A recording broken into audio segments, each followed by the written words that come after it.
సినీ నటుడు మోహన్ బాబు పరారీలో ఉన్నారని, ఆయన కోసం పోలీసులు గాలిస్తున్నారని మెయిన్ స్ట్రీమ్ మీడియాలో వస్తున్న కథనాల నేపథ్యంలో ఆయన స్పందించారు.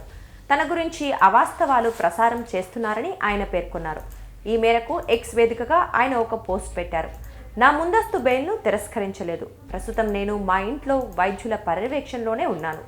వాస్తవాలను మాత్రమే బయట పెట్టాలని మీడియాను కోరుతున్నా అని తన పోస్ట్లో మోహన్ బాబు పేర్కొన్నారు. రిపోర్టర్పై దాడి కేసులో మోహన్ బాబుకు హైకోర్టులో ఊరట లభించలేదని వార్తలు వచ్చాయి. ఆయన దాఖలు చేసిన ముందస్తు బెయిల్ పిటిషన్లో పోలీసులు అరెస్ట్ చేయకుండా మధ్యంతర ఉత్తర్వులు ఇవ్వటానికి హైకోర్టు నిరాకరించిందని ఆ వార్తల సారాంశం. తాజాగా మోహన్ బాబు తన పోస్ట్లో ఈ వార్తలను ఖండించారు. మరోవైపు ఈ కేసులో ఫిర్యాదుదారు ఎం రంజిత్ కుమార్కు నోటీసులు జారీ చేసినట్లు తెలుస్తోంది.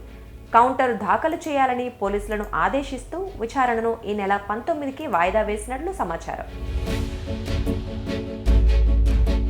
జల్పల్లిలోని సినీ నటుడు మోహన్ బాబు నివాసం వద్ద డిసెంబర్ 10వ తేదీ రాత్రి ఉద్రిక్తత చోటు చేసుకున్న విషయం తెలిసిందే.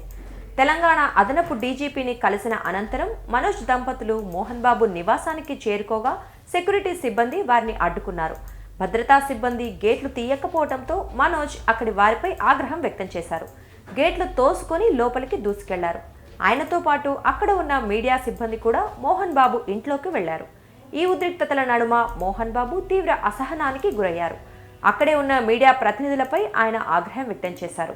కొందరు ప్రతినిధులపై చేయి చేసుకున్నారు. ఈ ఘటనలో రిపోర్టర్ రంజిత్కు గాయమైంది.